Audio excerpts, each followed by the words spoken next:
Welcome সবাইকে classmate 24 YouTube চ্যানেলে paradise lost by Milton book 1 part 2। আজকের ক্লাসে আমরা আলোচনা করব প্যারাডাইস লস্ট বুক 1 এর পার্ট 2 নিয়ে। এর আগের ক্লাসে আমরা প্যারাডাইস লস্ট শুরু করেছিলাম, যেখানে বুক 1টা আমি সম্পূর্ণ অংশটি line by line in detail explanation সহ তোমাদেরকে বুঝিয়ে দেব বলেছি। সেটারই আজকের পার্ট হচ্ছে পার্ট 2, যেখানে আমরা এর আগের দিনে যতটা কমপ্লিট করেছিলাম তারপর থেকে আলোচনা করব। আশা করি তোমাদের আগামী পিএসসি অ্যাসিস্ট্যান্ট টিচারের সিলেবাসের অন্তর্ভুক্ত প্যারাডাইস লস্টের ওপরে এই বুক 1টি অর্থাৎ এই ক্লাসগুলি তোমাদের আগামী পরীক্ষার প্রস্তুতিতে ভীষণ হেল্পফুল হবে।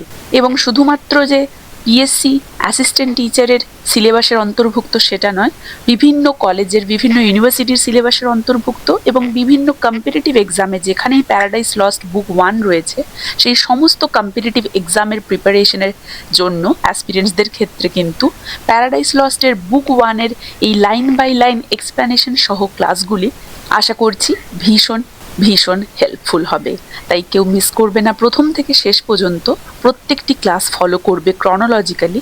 এবং কার কেমন লাগলো অবশ্যই কমেন্ট করে জানাবে। প্রত্যেকটি ক্লাস প্যারাডাইস লস্টের ওপরে আমি সিকোয়েন্স অনুযায়ী একটা সিঙ্গেল প্লেলিস্টে দিয়ে দিচ্ছি, তাতে তোমাদের সবারই আশা করি ক্লাসগুলো পরপর করতে সুবিধে হবে। এছাড়াও আমার চ্যানেলে যারা যারা নতুন, কাইন্ডলি চ্যানেলটা সাবস্ক্রাইব করে দেবে এবং চ্যানেলটা ফলো করে বেল আইকনটা প্রেস করতে ভুলবে না, তাহলে তোমাদের পরবর্তী ক্লাসের নোটিফিকেশন সহজেই তোমাদের কাছে পৌঁছে যাবে। পাশাপাশি পিএসসি অ্যাসিস্ট্যান্ট টিচারের ফুল সিলেবাস বেসড নোটস চাইলে তোমরা সরাসরি আমাদের এই হোয়াটসঅ্যাপ নাম্বারে কন্ট্যাক্ট করতে পারো, যেখানে তোমাদের পরীক্ষার কথা মাথায় রেখে বানানো থাকছে ফুল সিলেবাস বেসড গুরুত্বপূর্ণ সমস্ত ইনফরমেশন সহ নোটস, ওয়ান লাইনার্স এবং কোয়েশ্চেন আনসার সহ প্র্যাকটিস সেট। আশা করছি এই সমস্ত নোটসগুলি তোমাদের আগামী পিএসসি অ্যাসিস্ট্যান্ট টিচারের ক্ষেত্রে খুবই হেল্পফুল হবে। এছাড়াও তোমরা আমাদের পিএসসি অ্যাসিস্ট্যান্ট টিচারের পেইড মেম্বারশিপ কোর্সটা জয়েন করতে পারো, যেখানে পিএসসি রিলেটেড সমস্ত ক্লাস, ফুল সিলেবাস বেসড সমস্ত ক্লাসের ইন ডিটেইল এক্সপ্লেনেশন সহ কোয়েশ্চেন আনসারের সিরিজও থাকছে, অর্থাৎ ফুল কোর্স তোমাদের ক্ষেত্রে অ্যাভেলেবেল থাকছে। পেইড মেম্বারশিপ কোর্সের লিঙ্ক আমি এই ভিডিওর ডেসক্রিপশন বক্সে উল্লেখ করে দিচ্ছি। এবং তোমাদের কোনো কোয়ারি থাকলে তোমরা সরাসরি আমার সাথে কথা বলতে পারো আমার টেলিগ্রাম গ্রুপে বা আমার হোয়াটসঅ্যাপ চ্যানেলও জয়েন করে। হোয়াটসঅ্যাপ চ্যানেলে জয়েন হয়ে থাকলে তোমরা আপকামিং ক্লাসের আপডেটগুলি সহজে পেয়ে যাবে। এছাড়াও বিভিন্ন অ্যাসপিরেন্টসদের উদ্দেশ্যে বলা, তোমরা তোমাদের বিভিন্ন এক্সামের উদ্দেশ্যে যে কোনো টেক্সটের জন্য কিন্তু লাইন বাই লাইন এক্সপ্লেনেশন সহ ক্লাসেস পেতে হলে কমেন্ট বক্সে কমেন্ট করে জানাবে। চেষ্টা করব তোমাদের কমেন্ট অনুযায়ী গুরুত্বপূর্ণ কিছু টপিকের উপরে লাইন বাই লাইন এক্সপ্লেনেশন সহ ভিডিওস বানানোর। তো চলো ফিরে আসি আজকের আলোচনাতে আমরা শুরু করব জন মিল্টনের প্যারাডাইস লস্টের বুক 1-এর পার্ট 2, যেখানে আমরা পার্ট 1-এ কমপ্লিট করেছিলাম ইনভোকেশন পার্টটি। আশা করি সেই অংশের ভিডিওটি সবাই দেখেছো। আজকের ক্লাসে আমরা শুরু করব পার্ট 2। আজকের ক্লাসে আমরা শুরু করব সেই ইনভোকেশন পার্টটির পর থেকে। তো সরাসরি লাইন বাই লাইন টেক্সট এক্সপ্লেনেশনে আমরা চলে যাচ্ছি, সবাই ভালোভাবে ফলো করবে। কি বলা হয়েছে? Say first for heaven hides nothing from thy view nor the deep tract of hell, say first what cause moved our grand parents in that happy state. Say first প্রথমে বলো, হেভেন স্বর্গ বা ঈশ্বর লোক, হাইডস নাথিং কিছুই গোপন রাখে না, দাই ভিউ তোমার দৃষ্টি বা জ্ঞান। তুমি বলতে এখানে ঈশ্বরের কথা বলা হয়েছে, কারণ আমরা দেখেছিলাম ইনভোকেশন পার্টে তিনি হোলি স্পিরিট ঈশ্বরকে তার উদ্দেশ্যে আহ্বান জানিয়েছিলেন অনুপ্রেরণার জন্য, কারণ তিনি পিউরিটান গ্রিক মিউজদেরকে আমরা ইনভোকেশনে দেখতে পাই ক্লাসিক্যাল মাইথোলজিক্যাল কোনো টেক্সটে। মিল্টন সেই ধাঁচ অবলম্বন করে প্যারাডাইস লস্টের প্রথমে যে ইনভোকেশন করেছেন সেখানে কিন্তু একই ধাঁচ অনুভব করেছেন বা তিনি অনুসরণ করেছেন, কিন্তু তিনি সেখানে কাকে আহ্বান জানিয়েছেন? সেখানে তিনি গ্রিক মিউজদের জায়গায় কিন্তু হোলি স্পিরিট, খ্রিস্টীয় ধর্মের যে প্রভু ঈশ্বর সর্বেশ্বর বা গডকে তিনি আহ্বান জানিয়েছেন। তো এই লাইনে এখানে আমরা ধরতে পারি যে কবি যেহেতু ইনভোকেশন পার্ট চলছিল, স্বর্গীয় মিউজকে আহ্বান করে বলেছেন প্রথমেই বলো, কারণ তোমার দৃষ্টির আড়ালে স্বর্গে কিছুই লুকোনো নেই। তাহলে যদিও মিউজ বলা হচ্ছে, তবুও কিন্তু মিউজ অর্থে তিনি সেই সর্বস্রষ্টা ঈশ্বরকে, হোলি স্পিরিটকে আহ্বান করেছিলেন। তাই তিনি আহ্বান করে কি বলছেন যে প্রথমেই বলো, কারণ তোমার দৃষ্টির আড়ালে স্বর্গে কিছুই তো লুকোনো নেই। ঈশ্বরীয় জ্ঞান সর্বজ্ঞ, ঈশ্বর যে ওমনিসিয়েন্ট সেটাই এখানে তিনি বলতে চাইছেন। মানুষের সীমিত জ্ঞানের বিপরীতে স্বর্গীয় জ্ঞান সর্বব্যাপী এবং কবি নিজে সেই পরিমাণ জ্ঞানী নন। ঈশ্বর প্রদত্ত অনুপ্রেরণার বা ঈশ্বর প্রদত্ত অনুপ্রেরণায় তিনি সেই সত্যটা বলতে চান, সেটাই আমরা এখানে দেখতে পাচ্ছি। এই অংশে আমরা দেখব যে তিনি স্বর্গীয় মিউজকে, কাব্যদেবীকে জিজ্ঞেস করছেন কেন মানবজাতির প্রথম পিতামাতা আদম ও ইভ, যারা স্বর্গের এত প্রিয় পাত্র ছিলেন এবং পৃথিবীর সব কিছুতেই যাদের অধিকার ছিল, শুধুমাত্র একটি নিষেধাজ্ঞা অমান্য করে তাদের সৃষ্টিকর্তার অবাধ্য হয়েছিলেন কেন তারা? কে ছিল সেই প্রধান প্ররোচনাকারী? এই গুরুতর বিদ্রোহের জন্য প্রথম কে তাদেরকে প্ররোচিত করেছিল? এবং সেখানে আমরা উত্তর পাব সেই নৈসর্গিক সাপ, সেই স্যাটার্ন, শয়তান যেটাকে আমরা বলি। স্যাটার্ন মানব জাতির মা ইভকে প্রতারিত করেছিল, কারণ আমরা জানি যে নারীদের মধ্যে আদিম যে সর্বপ্রথম এসেছিল ইভ, তাই মানব জাতির মা বলা হয়েছে। তার থেকেই মানব জাতির, বিশেষ করে নারী প্রজন্মের শুরু হয়েছিল। নিজের অহংকারে সে এবং তার সঙ্গী বিদ্রোহী অন্যান্য যে পরী বা ফেরেস্তা স্বর্গ থেকে বিতাড়িত করা হয়েছিল যাদেরকে, তাদেরকে নিয়ে একসাথে কিন্তু একটা দল বেঁধেছিল। কে? স্যাটার্ন। কার বিরুদ্ধে? ঈশ্বরের বিরুদ্ধে। ফলে স্বর্গে কি হয়েছিল? যুদ্ধ হয়েছিল। শয়তান বা স্যাটার্ন যাকে বলা হচ্ছে উচ্চাকাঙ্ক্ষী ছিল এবং চেয়েছিল যে নিজেকে ঈশ্বরের সমান বা ঈশ্বরের ঊর্ধ্বে স্থাপন করতে, যেমন আমাদের দেবতা অসুর, ঠিক সেইভাবেই ধরে নাও। এই লক্ষ্য অর্জনে সে কি করেছিল? ঈশ্বরের সিংহাসনের বিরুদ্ধে ধর্মদ্রোহী যুদ্ধ শুরু করে দিয়েছিল। কিন্তু তার সেই প্রচেষ্টা ব্যর্থ হয়ে যায়, তার পতন হয়। সর্বশক্তিমান ঈশ্বর তাকে কি করে না, তার অনুসারীদের সঙ্গে, যাদেরকে নিয়ে সে ওই বিদ্রোহ শুরু করেছিল, সেই বিতাড়িত স্বর্গ থেকে বিতাড়িত ফেরেশতাদের সঙ্গে তাকে জ্বলন্ত অবস্থায় স্বর্গ থেকে বিতাড়িত করে একদম পাতালপুরীতে নিক্ষেপ করে দিয়েছিল, যেখানে তারা চিরস্থায়ী শাস্তি ভোগ করার জন্য একটা লোহার শৃঙ্খলে আবদ্ধ হয়েছিল। এই সমস্ত কিছু আমরা এই অংশে দেখতে পাবো। তো দেখো, তাহলে এখানে বলা হলো যে তিনি মিউজদের আহ্বান করে জিজ্ঞেস করছেন যে প্রথমেই বলো, তোমার দৃষ্টিশক্তির আড়ালে তো স্বর্গে কিছুই লুকোনো নেই, কি বলবে? Nor the deep tract of hell, nor এমন কি নয়, ডিপ ট্র্যাক্ট অফ হেল নরকের গভীর পথ, অন্ধকার অঞ্চল, আর কজ মানে কারণ। তাহলে মিউজের জ্ঞান নরকের গভীরতম অন্ধকার অংশটাও জানে, তাই তিনি তাই কবি বলেছেন নরকের গভীরতম অংশ যার অজানা নয়, সে যেন প্রথমে বলে কি ছিল মেন কারণ। স্বর্গ নরক উভয় জ্ঞানই ঈশ্বরের রয়েছে, তাই বলা হয়েছে যে স্বর্গের কোনো জ্ঞান বা নরকের কোনো অংশই তো তোমার অজানা নেই, তাহলে তুমি বলো এর কারণ কি? মিউজের মাধ্যমে ঈশ্বরের সত্য প্রকাশ পাবে। পাপের উৎস জানার জন্য ঈশ্বরীয় দৃষ্টি প্রয়োজন, তাই তিনি আহ্বান করে মিউজদের থেকে এটা জানতে চেয়েছেন। Moved our grandparents in that happy state. Moved মানে প্ররোচিত করেছিল গ্র্যান্ড প্যারেন্টস, আদি মানব এবং মানবী। কাদেরকে বলা হয়েছে গ্র্যান্ড প্যারেন্টস বলতে? আদম এবং ইভের কথা বলা হয়েছে। ভালোভাবে খেয়াল রাখবে, এগুলো কিন্তু শর্ট কোয়েশ্চেন আকারে very very important. Happy state মানে সুখী অবস্থা। তাহলে কবি এখানে প্রশ্ন করছেন সেই সুখী অবস্থায় থাকা আমাদের সেই আদি পিতামাতাকে কি এমন প্ররোচিত করলো যে তাদের এই পতন ঘটলো? তাদের থেকে জানতে চাইছেন, নিউজদের থেকে। ইডেন ছিল নিষ্পাপ সুখের একটা প্রতীক। স্বর্গ, পাপ সংগঠিত হওয়ার আগে মানুষ সম্পূর্ণ সুখী ছিল সেখানে। পাপের কারণ খুঁজে পাওয়া জরুরি, কারণ তার আগে তো সম্পূর্ণ সুখী ছিল, সেখানে সবকিছুই সুখে ছিল। তাহলে কি এমন ঘটলো যে এই অবস্থা হলো? Favoured of heaven so highly to fall off from their creator and transgress his will for one restraint lords of the world besides। কি বলা হচ্ছে? Favoured of heaven so highly to fall off. Favoured অনুগ্রহ প্রাপ্ত, fall of মানে পতিত হওয়া, পথভ্রষ্ট হয়ে যাওয়া। যাদের উপর স্বর্গের এত অনুগ্রহ ছিল, অ্যাডাম এবং ইভ, স্বর্গের এত তাদের উপরে দয়া ছিল, তারা কিভাবে সেই অবস্থান থেকে পতিত হয়ে গেল? ঈশ্বর কিভাবে তাদেরকে পতিত করলো বা কেন করলো? তাদের পতন হলো কেন? পৃথিবীতে স্বর্গে তো ছিল, ঈশ্বরের আশীর্বাদে থাকা সত্ত্বেও মানুষ পাপ করতে পারে বা কেন করলো? কি তাদেরকে প্ররোচিত করলো? স্বাধীন ইচ্ছা বা ফ্রি উইল মানুষের কাছে আশীর্বাদ না অভিশাপ? কারণ স্বাধীন ইচ্ছা বা ফ্রি উইলের বশবর্তী হয়ে তারা এই কাজটা করেছে। তাহলে এটা কি আশীর্বাদ ফ্রি উইলটা মানুষের কাছে, নাকি অভিশাপ, নাকি দুটোই? এই প্রশ্নগুলো করা হয়েছে। From their creator transgress his will, creator মানে স্রষ্টা, মানে ঈশ্বরের কথা বলা হয়েছে। এই যে ক্রিয়েটরটাকে দেখো এখানে ক্যাপিটাল করা হয়েছে, মানে স্বর্গীয় বা ঈশ্বরের কথা বলা হয়েছে এখানে। ট্রান্সগ্রেস মানে লঙ্ঘন করা, উল্লঙ্ঘন করা, উইল মানে ইচ্ছে বা আদেশ। তাহলে তাদের স্রষ্টার আদেশ অমান্য করলো তারা, এটাই পতনের মূল ঘটনা। পাপ মানে ঈশ্বরের ইচ্ছার বিরুদ্ধে যাওয়া, তাই তো ঈশ্বর যা আমাদেরকে আদেশ করেছেন তার বিরুদ্ধে যাওয়াটাই পাপ।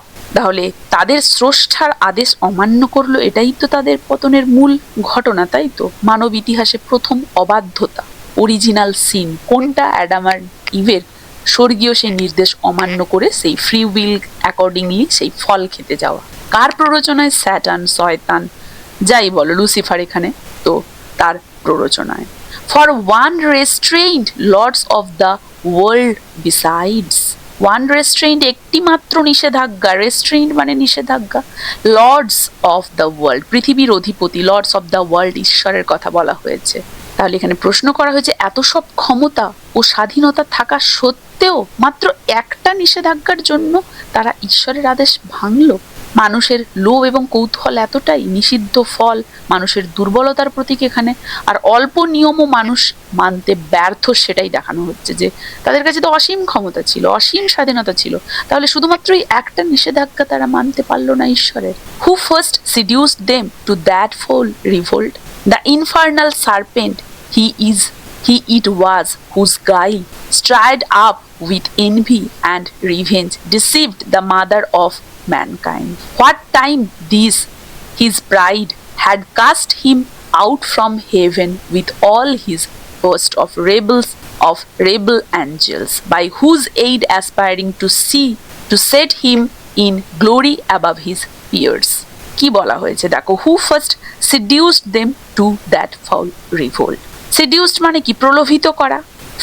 ফাউল রিভোল্ট, নোংরা বিদ্রোহ, পাপপূর্ণ অবাধ্যতা।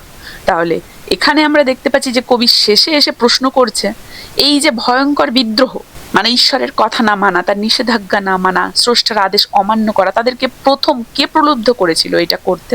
এখানে ইঙ্গিত করা হচ্ছে যে স্যাটানই করেছিল। স্যাটানের দিকে এবারে ইঙ্গিতটা যাচ্ছে ধীরে ধীরে। পাপের সূচনা বাহ্যিক প্রলোভন থেকে, সেটা বলা হচ্ছে যে বাহ্যিক প্রলোভন থেকে এই পাপের সূচনা হয়েছিল নিশ্চয়ই। তাহলে কে এই প্রলোভন দেখিয়েছিল? স্যাটান, মানব পতনের মূল চালক, সেই দিকে এখানে ইঙ্গিত করা হচ্ছে, সেটাই এখানকার অন্তর্নিহিত একটা ভাব।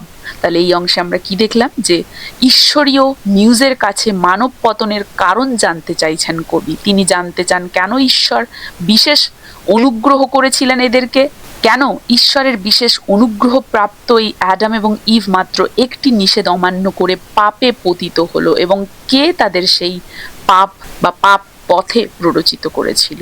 এই প্রশ্নগুলির মাধ্যমে কবি এখানে original sin, free will, obedience বনাম ডিসওবিডিয়েন্স, এই সমস্ত যে মহাকাব্যের মূল দর্শন সেগুলি তিনি এখানে স্থাপন করলেন, তাই তো।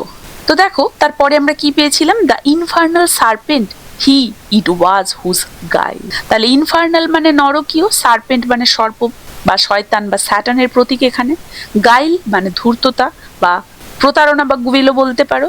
কবি স্পষ্টভাবে বলেন যে এই নরকীয় স্যাটার্ন মানে যে সাপের আকারে, সেই সত্তা যার প্রতারণায় মানব জাতির পতন ঘটেছে, এই প্ররোচিত করেছে মানব জাতির ওই আদি পিতামাতাকে। বাইবেলের সেই সাপ স্যাটার্ন মানে শয়তান, অশুভ শক্তি সরাসরি এক্ষেত্রে আমরা দেখতে পাচ্ছি।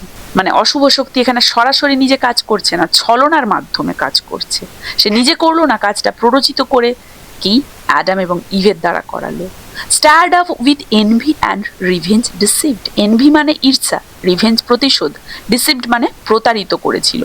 ঈর্ষা এবং প্রতিশোধের আগুনে, মানে ঈশ্বর তো তাকে সেই পাতাল লোকে পাঠিয়ে দিয়েছিল তার ওই বিদ্রোহের দরুন, তার এই অবাধ্যতা দেখে তারই প্রতিশোধ নিতে ঈর্ষা পরায়ণ হয়ে ঈশ্বরকে সে তার সিংহাসন থেকে নামিয়ে সে সর্বশ্রেষ্ঠ হতে চেয়েছিল স্যাটান।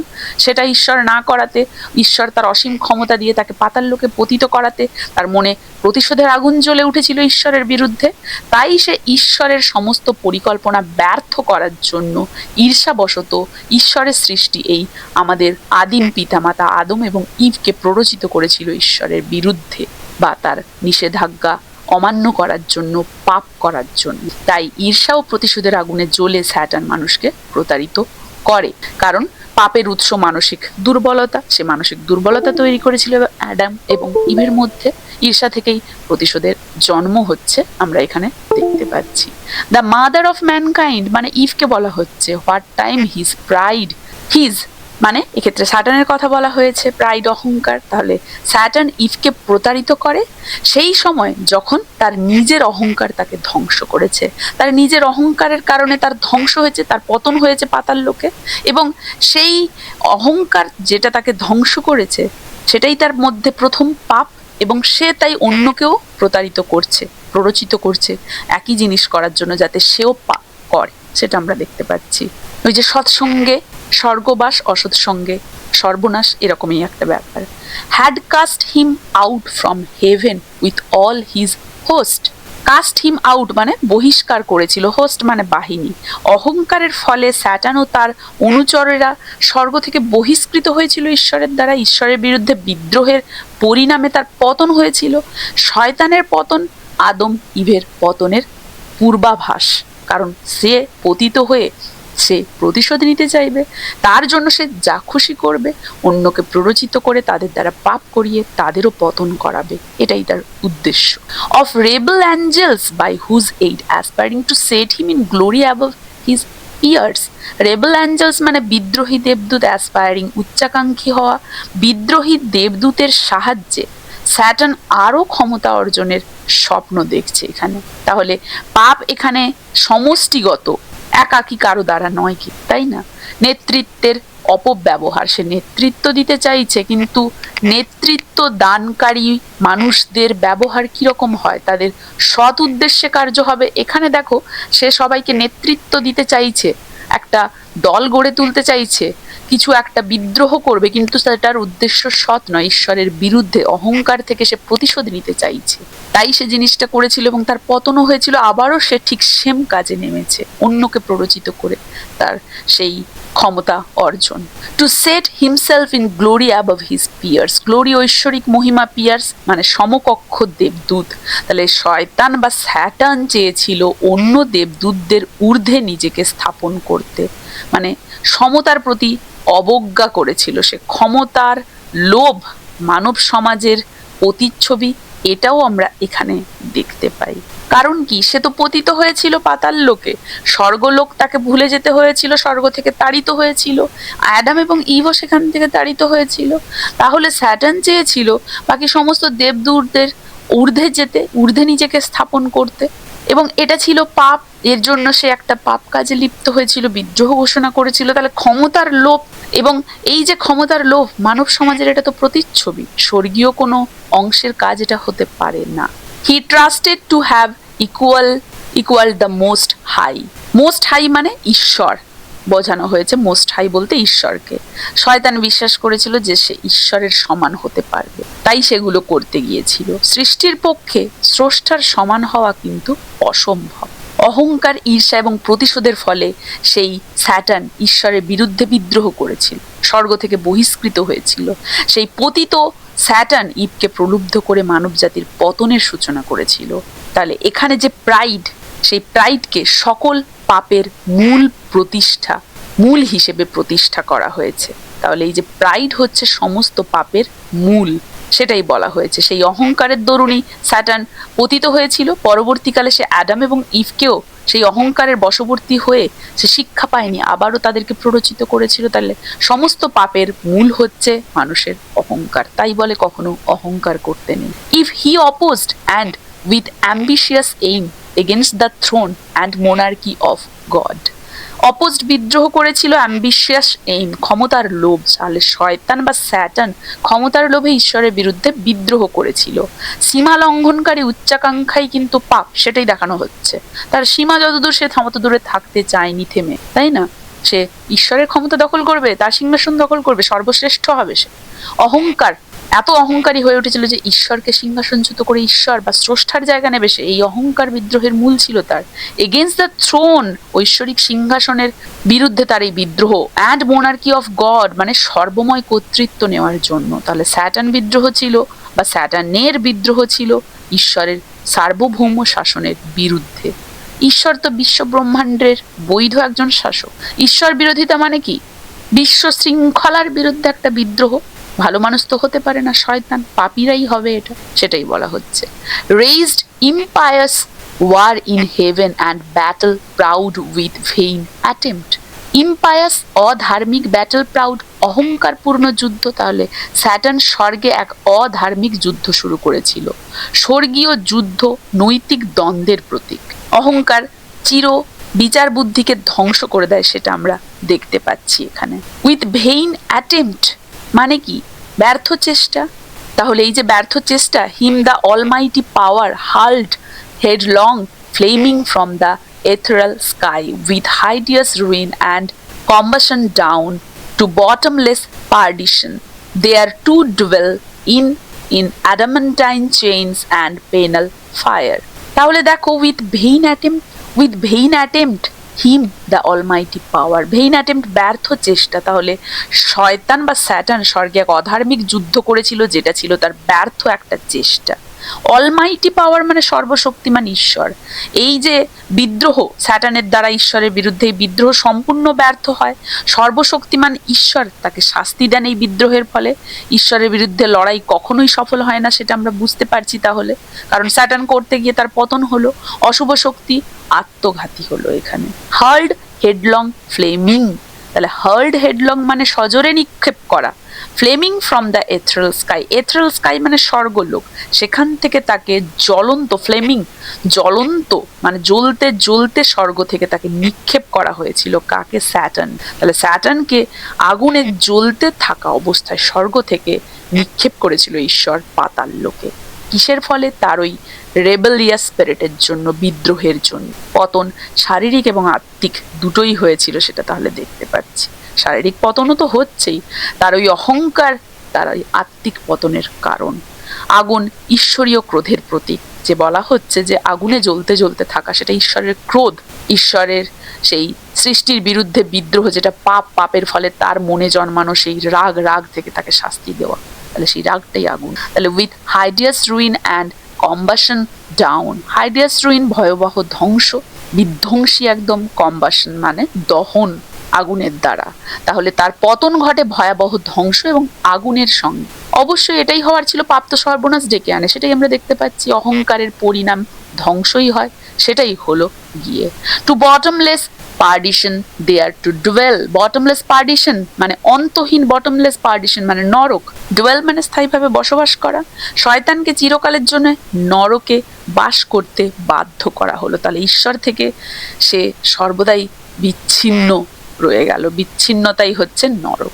এটা আমরা দেখতে পেলাম যে স্বর্গ থেকে বিচ্ছিন্ন মানে, ঈশ্বর থেকে বিচ্ছিন্ন মানেই নরক। তাই আমরা বলি যে পাপ করলে নরকে যাবে, শাস্তি স্থায়ী। নরকে যাওয়া মানে পাপী পাপ করেছে এবং তার শাস্তি চিরস্থায়ী, তাই সে নরকে গেল। In adamantine chains and penal fire. Adamantine chains মানে অটুট শিকল।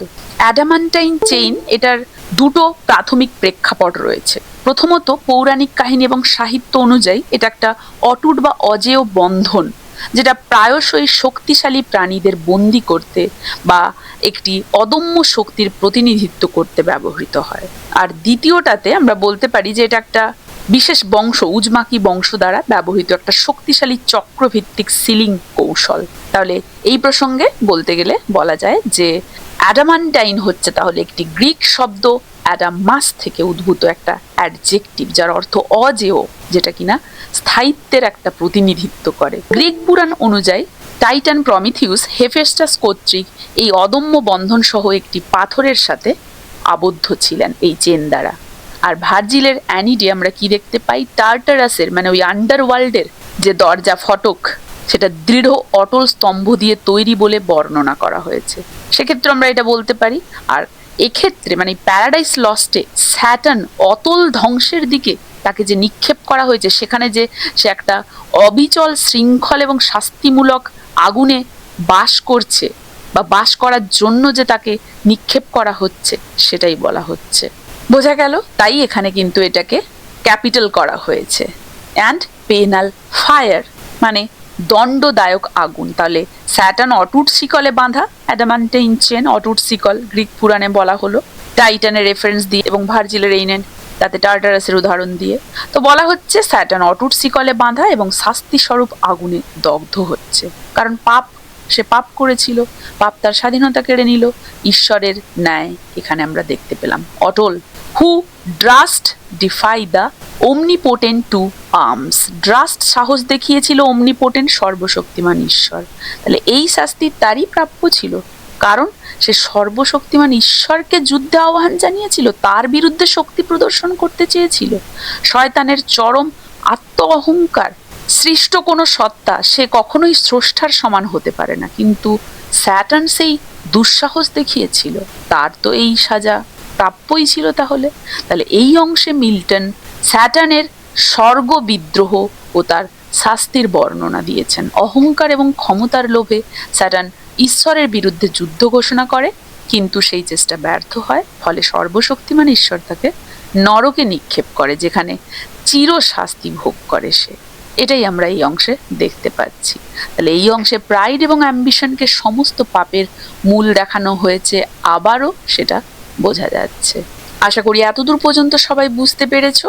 Next, 9 times the space that measures day and night to mortal men with his horrid crew lay vanquished rolling in the fiery gulf confounded through immortal। কি বলা হচ্ছে?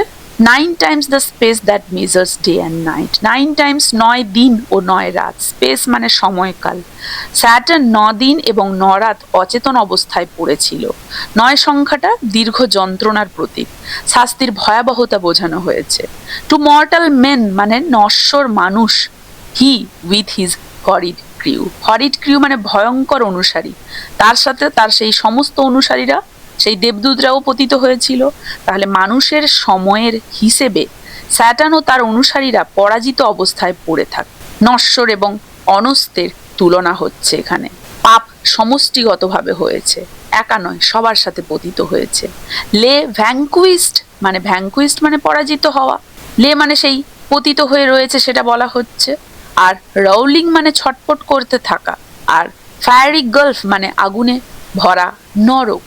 তাহলে তারা নরকের আগুনে ভরা গহ্বরে পরাজিত অবস্থায় ছটপট করছিল, নরকে ছুড়ে দেওয়া হয়েছিল তো জ্বলন্ত অবস্থা। শক্তির সম্পূর্ণ পতন হয়েছে তাদের, মানে এই যে স্যাটার্নের শক্তির, শয়তানদের শক্তির, অশুভ শক্তির পরাজয়, দেবতার জয় বা ঈশ্বরের জয়। আগুন মানে এখানে ঈশ্বরীয় সেই দণ্ড, সেটা বলা হচ্ছে। কনফাউন্ডেড থ্রু ইমমর্টাল, কনফাউন্ডেড হতবম্ব হয়ে যাওয়া, ইমমর্টাল মানে অমর। অমর হলেও শয়তান মানসিকভাবে এখানে কিন্তু বিপর্যস্ত। তাহলে দেখো, সেও কিন্তু অমর, কিন্তু অমরত্বটা তার অভিশাপ হিসেবে এখানে চলে এলো, তাই না? সে পতিত হলো নরকে, তার শাস্তি হিসেবে চিরস্থায়ী হয়ে গেল সে, তাই না?